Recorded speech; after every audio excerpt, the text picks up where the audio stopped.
And I will say, the other thing that I say when I really want to just be blunt is because of the fact that we're aging from the time we're born, if you are anti-aging, you're pro-death. Because that's the only way you stop aging. The best thing to do is to actually just enjoy your life. You can spend most of your time fighting it. Why not just honor the fact that you've come this far? You have this wonderful set of experience opening up new genes, that you have this wisdom, that you have a lot of times in the opportunity space that we have, people that we know, that we've known for years, that we can share information with. So in the last episode, I talked with Mary Westheimer about aging from the point of view, I've been there, I've done this. Today, I'm exploring more about this topic from more angles with my guest, Tanya Leake. Tanya is a certified health and wellness coach, mindset and lifestyle facilitator. She's a founder of a company called Embody Well. She focuses on research-backed lifestyle strategies and what she calls an age-positive approach, looking at aging not as something to resist, but something we can meet with intention and a deeper understanding of who we are. Welcome to Mind Blend. I'm your host, Karen Chong. In each episode, I talk with people who've experienced something real, and we break down what made the difference, so you can see yourself and the world around you more clearly, spot what you might have been missing, and move through life with a clearer way forward. If you like what you're hearing, share with those around you and subscribe to Mind Blend. You will help a lot in spreading the insights for anyone who can use them. Let's blend. Hi, Tanya. Welcome to Mind Blend. Hi, I am so pleased to be here. Thank you for that, Karen. Thank you for being here. Now, the topic of aging, usually they don't think about it until they see some changes. It can be changes in their body, changes in their appearances, in the way they think of themselves. How did that look like to you? Oh, I think you are absolutely on point when you say that it's the changes that start to create the ripple of thoughts. And when we'll talk about some practical tips.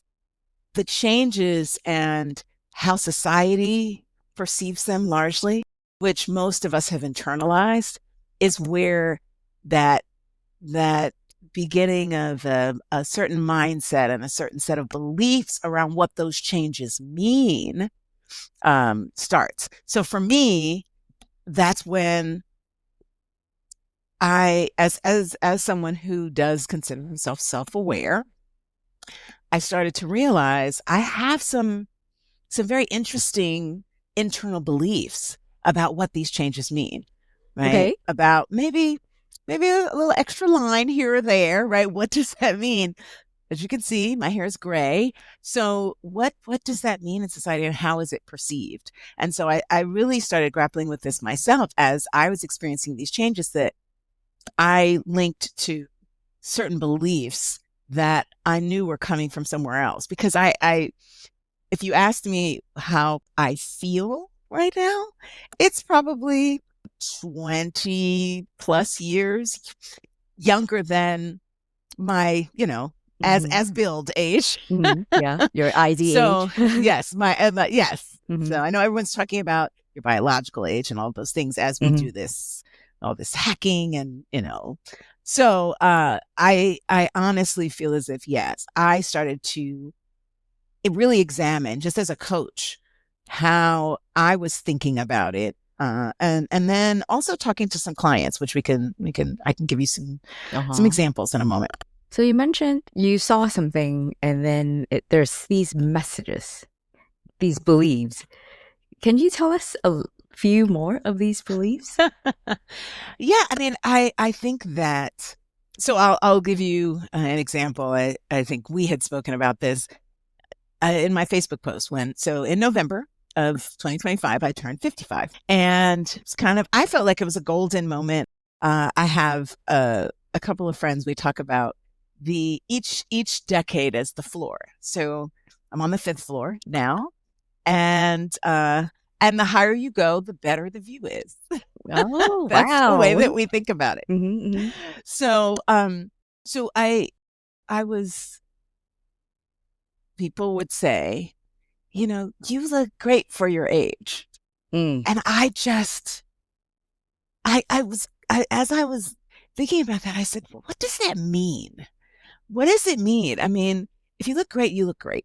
Yeah. And this concept of for your age, I am one of those people, because I'm a mindset and lifestyle coach. I think about the words that I'm using, the words that others are using, the words that how I'm perceiving it. And I just thought about that just means that we have this leaning, this sort of implicit leaning towards, okay, well, yes, this is this age, but it's not great to be that age. You want to be something lower. And so but yeah, if you want to talk specifics, I noticed some lines on my forehead. I don't remember when it was in the last year. And I remember going, oh, they were not there before. These are new. And I had to think about it. And I have to say, I've been blessed with longevity in my family. All of my, particularly my father's side, they've all lived well into their 90s, a couple into their hundreds. And I was just thinking about how much I adored them and their wisdom and what they brought. And so in my way of reframing, I was just like, okay, this is me becoming wise like they were. But it was a conscious shift.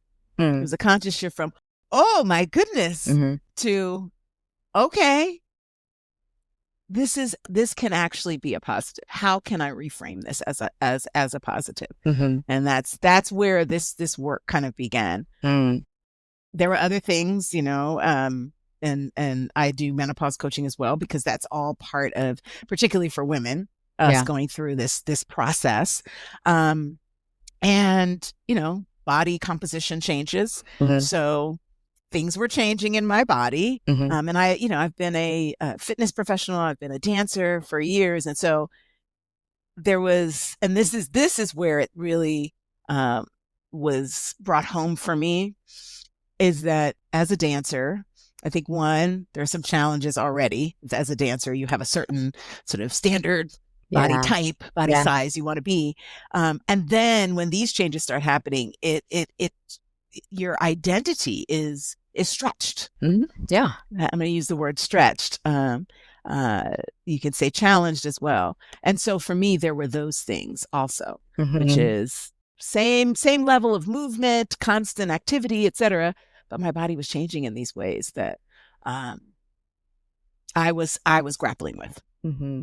Now, because you are a mindset coach, you are maybe more comfortable, intentionally setting your mindset. Yeah. But I'm sure you have had clients who's theoretically they understand that, but are like struggling to do what helps them.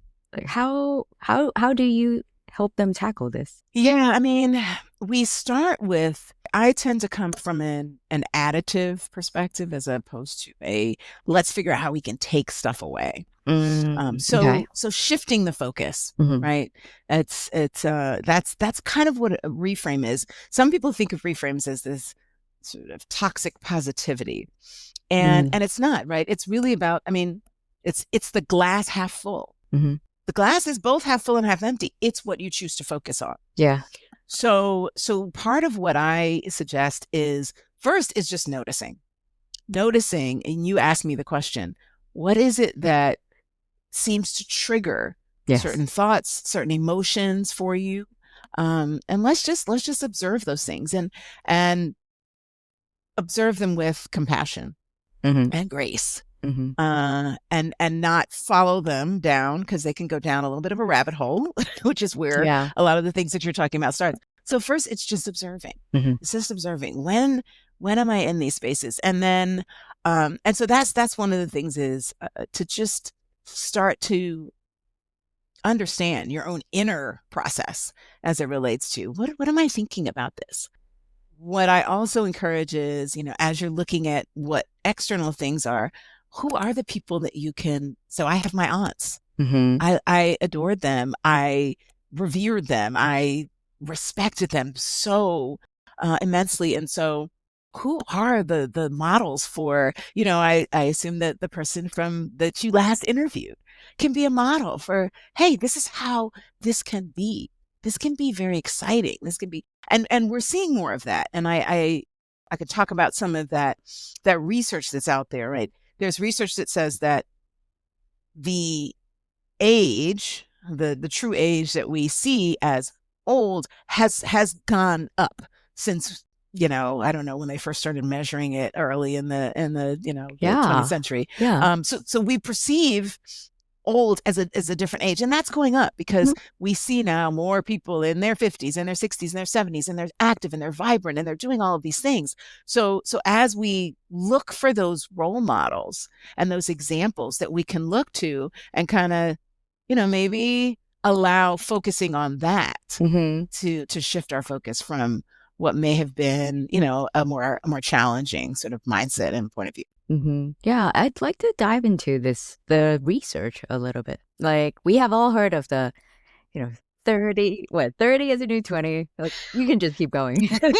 Like, 70 is a new 60, maybe even 55 now. What are some of the research show? Like, is it the ability to do something? Now we can do it until we're in older age. Like, what are some of those? Well, okay, so the research is largely around mindset, which is really exciting for me, right? Because it has to do with what you believe. Now, for those of you who are devotees of, I don't know if you've heard of Carol Dweck and growth and fixed mindset, Yeah. right? There's, I mean, even she talks about fixed mindset has a place. I am not now or nor will I ever or in the past going to challenge LeBron James to a game of basketball and beat him. Mhm. So my growth mindset has a There's a limit. has a limit. Yes. Now, having said that, the research shows that one, as our brains sort of reorganize, again, with age, our bodies are remarkably resilient, that we have access to ways of thinking that we cannot have. And there are certain genes that turn on with experience, right? So Wow. we don't talk about these things. Mm-hmm. It's all of these things that we can actually look towards. And so we can think about things in these new ways. I mean, they included things like this sort of our relativistic thinking. So we can sort of understand that there, when I was 20, it was black or white. It was, this is this or this. You're old or you're young. Now we know that there's a lot of gray. There's a lot of gray. Uh-huh. And there's actually power in that gray. Mm-hmm. And I say that, and now I'm like, oh, now that's a quote I could say. There's power in the gray, The which gray, means my yeah. gray hair. Yeah. But then also in this gray. And so we have this sort of non-dualistic thinking that we can access. Mm-hmm. And that actually allows us to bring new creativity, new ideas. Mm. And then it added to that, there's also studies that show that as we get older, we can, mostly because we know it's related to some of the things I was just talking about with the relativistic thinking, Yeah. but we also know that we don't sweat the small stuff as much. Mm-hmm, mm-hmm, mm-hmm. And so that allows us to be more resilient because we're like, I'm not going to even worry about that. Yeah. And we're able to do that more than Mm-hmm. someone younger. So there are these benefits. So even for like health tracking apps, they have a health age and your real age based on your vitals. Now, what are some of the things that we should be tracking, but like our health metrics aren't really tracking? Because usually it's your like VO2, Yeah. your weight, your height, Yes. like your BMI. What would you wish that they can track more? Oh gosh, that's a wonderful kind of open the space question. Well, first, when we talk about very specific physical health metrics, because that's, I mean, also it's largely what the technology can monitor. Some of our mindset stuff is a little harder. One of the things that is one of the biggest determination of or indicators of health is waist size. Waist size. Okay. Yes. A lot of people are focused on their weight, Mm-hmm. And I always say, focus on your waist, because the research has shown that it's a much better indicator than BMI, which of course is concerned with your weight and your height and all that stuff, but your waist or your waist to hip ratio. Because it is a known factor that there are different body types, right? You've got who carry more weight in their trunk. They tend to carry more, particularly the number one killer, heart disease, particularly cardiovascular risk, is in sort of our expanding waistlines. So I'm going to tell you one of the little things that I do. Okay. This is my little secret. So there's also research that says that when you move after you eat, particularly within that immediate half hour after you eat, they've studied mostly walking. It helps with maintaining sort of stable blood sugar. I hula hoop after I eat. Wow.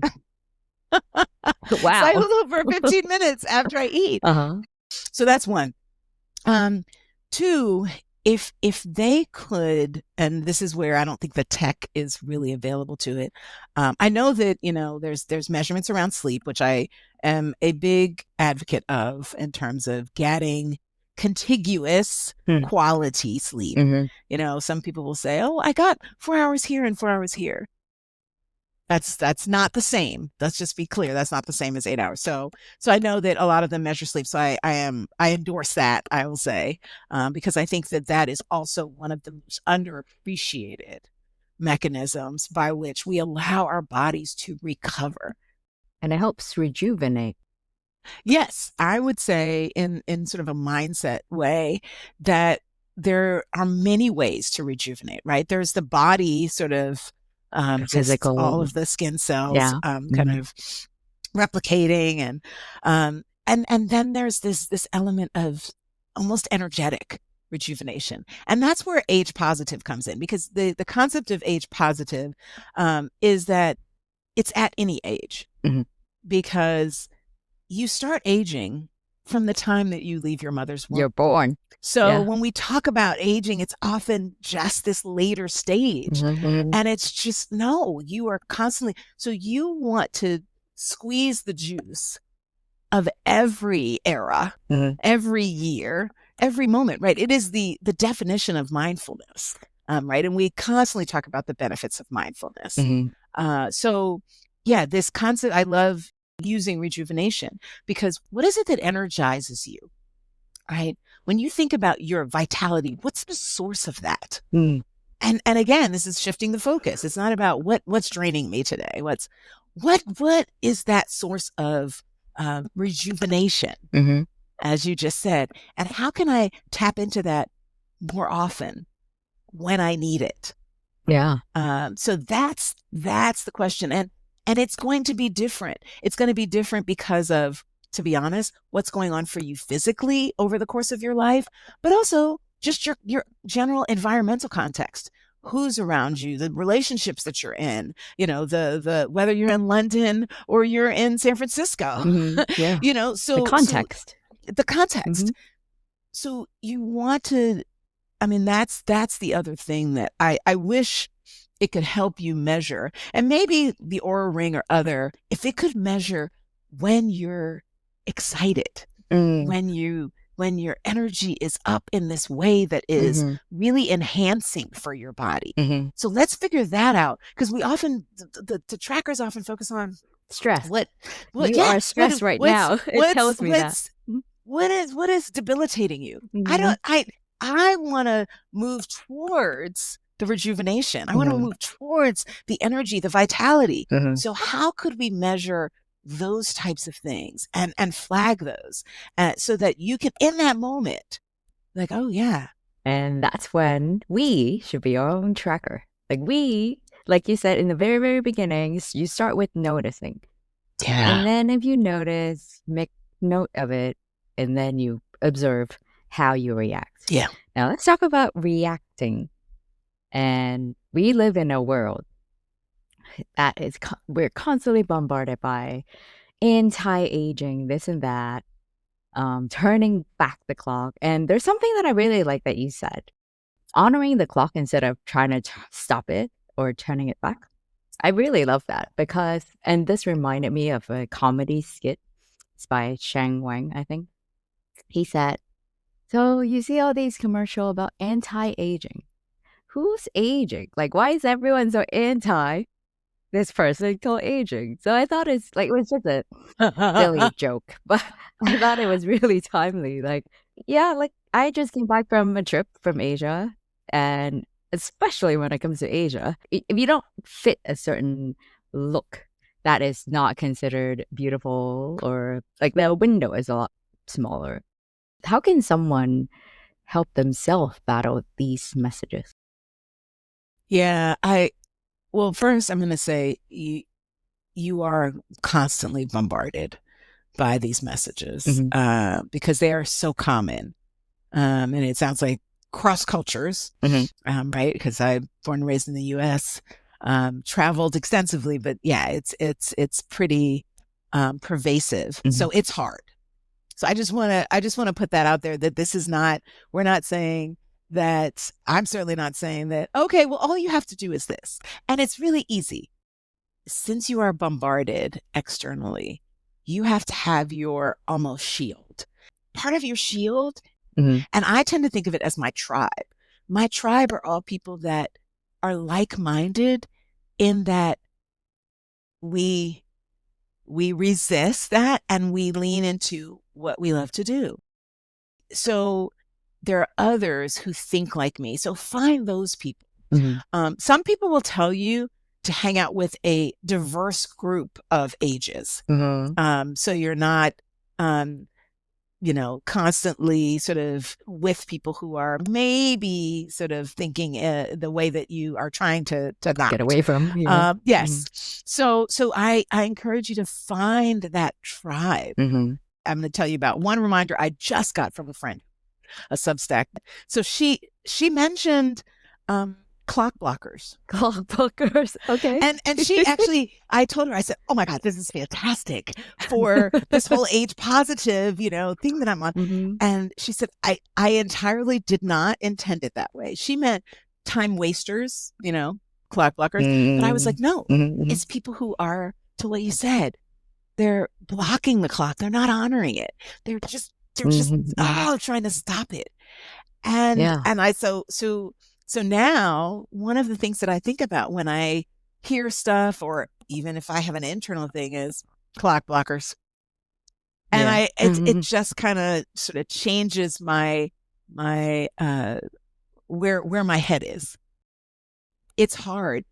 It is easier when you pay attention, and if you practice paying attention and shifting the narrative. Yeah, because what you tell yourself, it becomes true. Like when you are constantly thinking that you're old, you do look older. Or it looks like you have this cloud over you. There are so many things that when we put our mind to it and actually think, that we can find that are just wonderful things in our lives. So thinking about what's the gift in today, as opposed to people talk about it with gratitude journals. This is exactly the same thing. What are you grateful Mm, for and yes. why? What has it brought to Hmm. your life? The other thing I tell people is to have something in the next month. I usually try to use the next month because, it's always, it can be a challenge in the week, but to have something Hmm. that you are looking forward to, that you have, that Yeah. you can Yes. anticipate. Hmm. Because, and I'm actually looking for research around this, right? I saw some information about the power of awe. So just being in awe of things.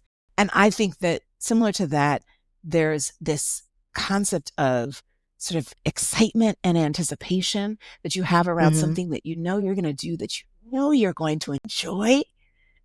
Hmm. And if you can plant those seeds every month in your calendar, in your mind, Hmm. that's how you start building this era of thriving, whenever Uh-huh. you're there. So I Hmm. think what happens is that, and I encourage, even from your teens, your 20s, the time you become mentally aware, is to start thinking about the things that give you that emotional, mental boost, not just the physical, right? Yeah. Because there's so much power in that. You want to move your body. Our bodies were designed to move. You don't use it, you lose it. But similarly, if you're not using your brain, and our brains light up for really, really, really positive things and really, really, really, right, strong emotions. We have brain chemicals releasing for really, really happy and really, really and those things sad. really create those neural pathways. And so the more we can, because the negative has a lot of stuff associated with it that we're not interested in. The positive has so many things that can bring us to some new levels, right? As we go to each new floor, as we're talking about, and the view is getting better. So I think we have a lot of metaphors we've been putting out here, but I love it because that's what age positive is about. Age positive is about this concept of having these ways in which we could see the world, metaphor, that is different than what we're seeing. And I will say, the other thing that I say when I really want to just be blunt is, because of the fact that we're aging from the time we're born, if you are anti-aging, you're pro-death. Because that's the only way you stop aging. That is the only way you stop aging. So all these things you're trying to do, appreciate it. The best thing to do is to actually just enjoy your life. You can spend most of your time fighting it. Why not just honor the fact that you've come this far? You have this wonderful set of experience opening up new genes, that you have this wisdom, that you have a lot of times in the opportunity space that we have, people that we know, that we've known for years, that we can share information with. That's actually, I don't know if you're aware of the counterclockwise study by Ellen Langer. Okay. Author of The Mindful Body, Ellen Langer, one of my favorite sort of health psychologists. She's up there with Kelly McGonigal. She did a study in 1979. The study was based on taking a small group of men into a monastery, which she outfitted as if it was 1959. From the magazines to the appliances and any pictures that were in their rooms, et cetera, were only until 1959. They had no pictures from after that. So in the 20 years after that. So, and they're men in their 70s and 80s. So this is basically no pictures beyond when they were in their 50s or 60s. They spent a certain amount of time. And so they were treated as if they were very able-bodied, et cetera.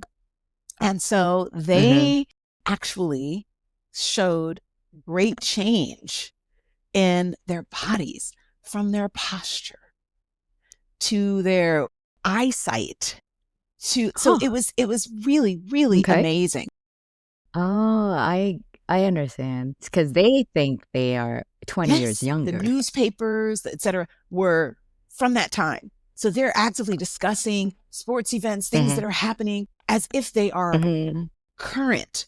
And their cells believed it, right? They actually started to believe it. And one of the other post sort of analyses that they did is they showed a picture of the person, the man before, and then a picture of the man after, to random observers. Asked them, which is younger?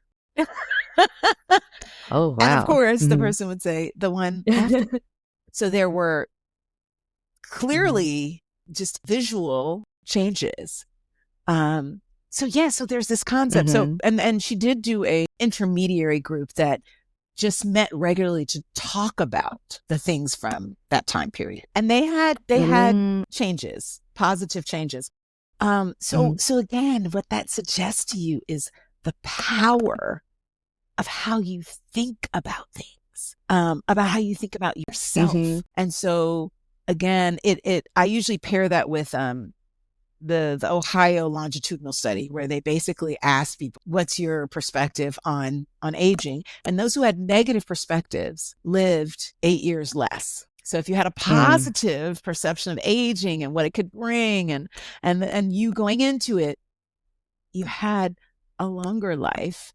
And I think they were mainly measuring longevity as opposed to kind of health span. But I would venture to say that if they enjoyed their lives, that they did all the things that we're talking about, right? They pointed towards rejuvenation, towards excitement, towards things that made them feel vital and energized.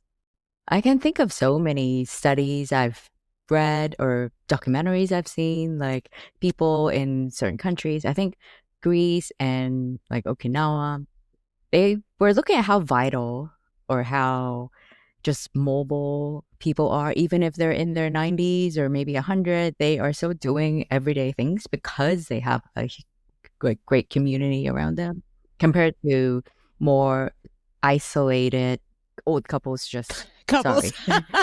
senior couples, couples living by themselves only. And they tend to not be as mobile, as happy when they are increasing in their age. So there's a lot of that. But as you were talking about the story about things being set in 1950 something, and the people were talking about those as if it was current, there's like a fine line because you have people who are just talking about the past, right? Like, oh, those were the good days. Like, how can we balance that? Like, how can we talk about it in a way that keeps us vital instead of just reminiscing? That is a wonderful, wonderful question, because it's kind of how, as a coach, right, I separate my work from the work of a therapist by the fact that therapists do a lot of that past processing. And so my only interest in the past is how it relates to the future, how it relates to how you can bring that forward. So I think that is exactly what my answer to that would be is, first of all, reminiscing is great and it has a place. And part of this whole concept of age positive is, what does that look like for me today? Because what ultimately you're doing when you're reminiscing is you're saying, this brought me a lot of energy. This brought me a lot of, it rejuvenated me.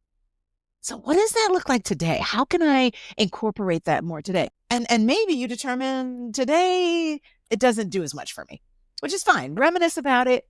And then what does bring you that same feeling today, right? So it's not about, does it have to be the exact same activity? Maybe it is, maybe it isn't.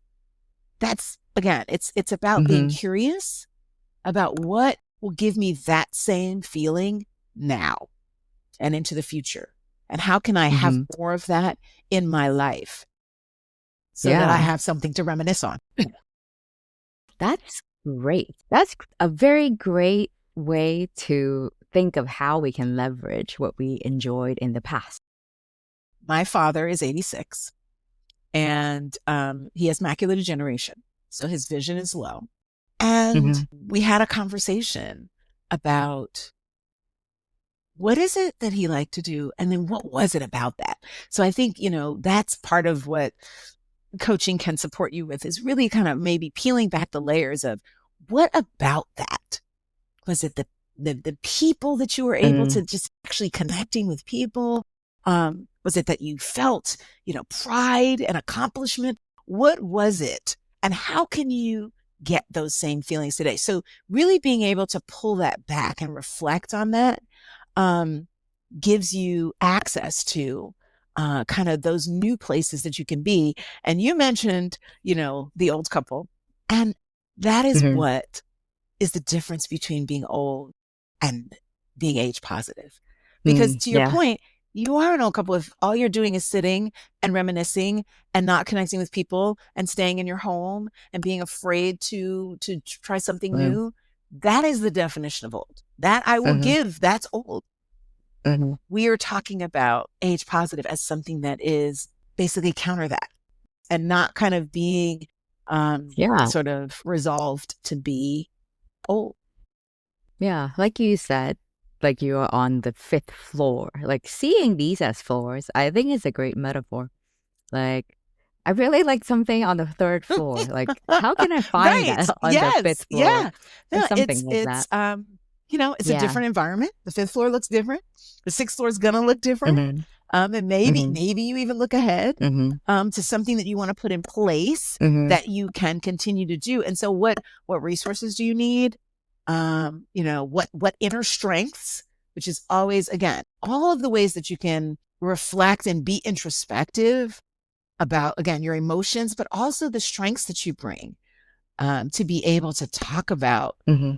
and articulate what could Mm-hmm. be that thing for you.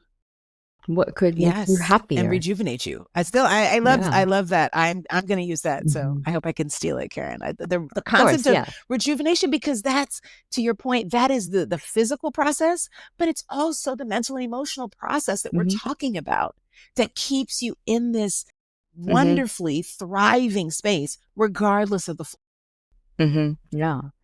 Now, I'd like to ask something a little more personal. Have you had moments where you see those new lines and it brings you down? And I want to hear what you tell your mind to stay in this positive state of mind. Yes. Do I have moments? Certainly. Yeah. Where I think Mm-hmm. it's probably less the lines and more my body. Uh, Mm. uh, I will share with you. So I danced for a long time in San Francisco Carnival as a Brazilian dancer. Mm-hmm. And I am returning from, I guess it's been 10 years. Just because that is my family. That is one of my tribes. Mm-hmm. Because dance is very, very personal to me. Dance is one of my rejuvenating mechanisms, right? And it's starting to look Mm-hmm. different.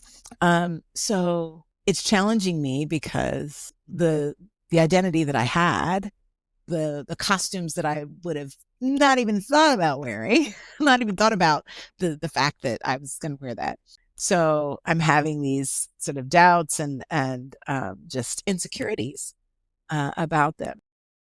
Mm-hmm. And what has been really wonderful for me is I have people in my life that I can say, okay, I'm having a moment, because you're going to have those moments. Mm-hmm. And they'll be like, Mm-hmm. Tanya, whatever you bring will be light, will be energy. I mean, again, this tribe that I have surrounded myself, and I'm going to try not to cry Mm-hmm. right now. This tribe that I have surrounded myself with they know exactly what to say. And so that's Mm-hmm. why I think who you have in your corner, in your circle. Mm-hmm. I think there's a quote that I use I have a network model that I have to help clients connect with what they need in their tribe. And it's by Nipsey Mm-hmm. Hussle. Mm-hmm. And he says, if you are not inspired by the people in your circle, you don't have a circle, you have a cage. Oh, wow. That's a great metaphor. So That's great. I have been Mm-hmm. extremely fortunate. And I like to say that there was an Mm-hmm. intentionality on my part to cultivate Yeah. relationships that Mm-hmm. energize me, that support me, that lift me up. Mm-hmm. And if you don't have that, find that. I mean, the great thing Mm-hmm. of technology has its ups and downs, but the great thing about technology is you can find people. If you're looking reach out. The people that you need will respond appropriately when you reach Mm-hmm. out. And Yeah. I know it can be a little sort of Mm-hmm. intimidating, but there's all kinds of meetups. I know I'm on Nextdoor and they have meetups, and I mean Mm-hmm. there's so many avenues Mm-hmm. to Mm-hmm. Yeah. branch out and meet new people. Mm-hmm. And so I Mm-hmm. encourage that. I tell them thank you. I am grateful. Mm-hmm. So I am explicitly thankful to them so that they understand that, and that Mm-hmm. reinforces their desire to be that for me. Mm-hmm. Yeah. People you want to surround yourself with would be the ones who told you what they told you versus people who told you, well, you can do this and then you can hide that's part of your body. And yeah, like you can use that cream or like, oh, I know this Yes, I have this great doctor. anti-aging serum that you can. Right. And like, and I understand it's really difficult to resist those. And because who doesn't want the skin that they had when they were young and like it's all elastic? But yes, there are ways that you can improve your like what's the word? The immunity. I would just say immunity, like how your skin can fight Yeah. against like pollution and stuff like that, so that it can maintain a healthy texture. a healthy structure for longer. And we're not saying don't do those. We're saying the mindset is powerful. It can help you with a lot of things that products Yeah, cannot. the way that I think about it is, I mean, everyone has to walk their own path. If you are walking a path, particularly using a product or wearing some clothing or anything that is about hiding or shame of anything about yourself, and it starts outside. And sometimes I'm always like, should it start inside or outside? The bottom line is, if you notice that, going back to noticing, that's where you want to process that a little bit. There's nothing wrong with creams. If your skin feels dry, you put some lotion on it, or you put some cream on it. Yes. And I want to go back. You use the word healthy. Healthy looks different at different spaces. Healthy doesn't look better because the skin is tighter. Healthy looks like healthy. Yeah. So my focus is usually about do what you want to do. Just make sure you're not doing it to basically be someone different, to get away from something. Yeah, get away from something. What are you leaning into? And that's, I think if you take away nothing else, it's that concept of reframing. H positive is about being positive, finding the positive, right? Because you can't be it until you find it. So I will say that. And we have already talked about it's hard. So if you can find what energizes you, what you like about yourself, and focus on that. So I use the 80-20. 20% of the time, you're gonna you're gonna be like, I know Tanya said that, Karen said that, I can't, I just can't do it. That's okay. Nothing is perfect. If 80% of the time you're scheduling something that you can look forward to in a month, you're talking to someone that brings you up and really allows you to ascend. If you're doing something that gives you great joy, whether it's reading a book that you love, watching a show. I mean, I have certain shows. I'm also a laughter yoga leader. So laughter is one of those places that I actually encourage my clients to ask themselves, can I laugh easily? Can I laugh at nothing? Can I laugh with kids? If you can't, it's it's not good or bad. It's a point of reflection. So so that's what this is about. This is about finding your version of at this point in time, 5th floor, 6th floor, 7th floor, whatever floor you're on, because you only get one life. The older you get, the more you realize, I don't have time for that. Like there's no point clock blocking. Like it's gonna be moving. You're gonna spend so much energy trying to hold that arm. Why not just enjoy the ride? Don't watch the clock. That's for sure. Just enjoy it and do what brings you joy. Do what brings you joy. Yes, I'm so glad you pointed that out, because a lot of the things that people do, including some of the questions that I received before this episode, a lot of it are advice on how to come to terms with, the whatever changes you see in your body. And it's not so much accepting these, but like there's a deeper way of helping yourself. It's to frame it in a way that works for you. It's starting there. I mean, I think there's an opportunity for the other stuff, but I mean, personally, I really love my neck and shoulders, and that's not. So find something that you could love your teeth. You know what I mean? So find something that you can celebrate to balance, your perspective, especially if you're talking about the physical. But what we're here for is the mind blend, right? Is the fact that the mental and emotional, the mind is so much more powerful than any of the physical things that you could be grappling with. Yeah. Like it's more sustaining. It's longer term. Like it's longer it's term. More powerful. It can basically create the changes that you want to see in how you see your outer self. If you can get that inner self really Mm-hmm. comfortable, really grounded, really rooted. Mm-hmm. Yeah. For this last part, I'd like to Okay. play rapid Oh fire. boy. Rapid fire Okay. questions. So, questions, Okay. quick answer. Not a lot of explanation needed. Okay. One word you'd like people to stop relating with aging. I feel like it's fragile. Okay. One quality that tends to improve with age but rarely gets talked about. Resilience. You're not the first person who said it. Okay, next one. A subtle sign that someone is being hard on themselves about aging that often goes unnoticed. Reclusiveness. Oh, like not wanting to interact with people. Mm-hmm. Okay, next one. What's one small daily habit that supports an age-positive mindset?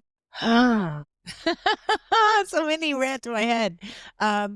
Okay, so I will say the first thing that came to mind was gratitude. Yeah, that's a great one. That's a great one. Yeah. Like you're thankful for being alive. That's honoring the clock. Yeah. You're grateful, not sad, not bummed out. I'm one day older. So just grateful. Grateful to be here. Grateful to have had the Mhm. experience I've had thus far. Yeah. Last one. What's something you appreciate about yourself now that you didn't earlier in life? You used the word appreciate, self-appreciation. You didn't self-appreciate, but you self-appreciate now. I do. Great. That's a great place to come from. Yeah. Because we have been talking about it for the entire episode. How you treat yourself. Yeah. How you appreciate yourself. Now, I really appreciate you spending an hour with me today, sharing your own experience, your advice, and people who want to take on a more positive mindset or a mindset that helps them thrive, whatever age they are. Whatever floor you're on. Thank you very much. Thank you, Karen. It's been a pleasure. Me too. Thanks for listening to this episode of Mind Blend. If you enjoyed the conversation, don't forget to follow and share it with anyone who needs to hear it. And let's keep the conversation going. Connect with me on LinkedIn or leave me a comment. Until next time, stay curious, keep exploring, and let's continue to blend our minds and discover what's possible.